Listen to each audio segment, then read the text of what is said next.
What lies beyond the veil of death?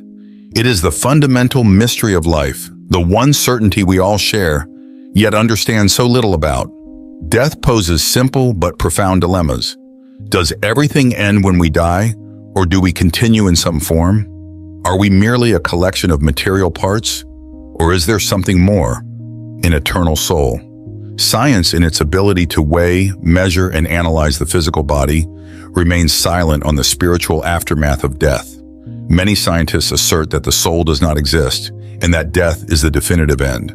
They present this view with the same conviction as a religious dogma, despite having no empirical proof. It is a belief, a passionate declaration of the non-existence of the soul. On the other side, religion provides an opposing narrative. It speaks of a soul that lives on, undergoing judgment, reincarnation, or ascending to different realms. Yet, like science, these beliefs stand on unproven grounds, supported by faith rather than evidence. Let us journey to an ancient tale from the Katha Upanishad, where a brave and inquisitive young man named Nachiketas confronts Yama, the Hindu god of death. Nachiketas, in his search for truth, arrives at the house of the dead and demands a wish of Yama. This doubt there is of a man that has died. He exists, say some, and he exists not, others say. A knowledge of this taught by thee, this is my wish. Yama acknowledges the difficulty of this question, offering wealth, long life, and earthly pleasures instead. But Nachiketas, unwavering in his quest, refuses these temptations. Thou indeed, pondering on dear and dearly loved desires, O Nachiketas, hast passed them by. Not this way of wealth hast thou chosen, in which many men sink. The great beyond gleams not for the child led away by the delusion of possessions. In response, Yama reveals a profound truth about the soul. The soul is never born, nor does it die. It is eternal, ancient, and imperishable. Smaller than the smallest, greater than the greatest. This self is hidden in the heart of man. Understanding this, the wise cannot grieve. Bodiless within bodies, stable among the unstable, he is released from the mouth of death.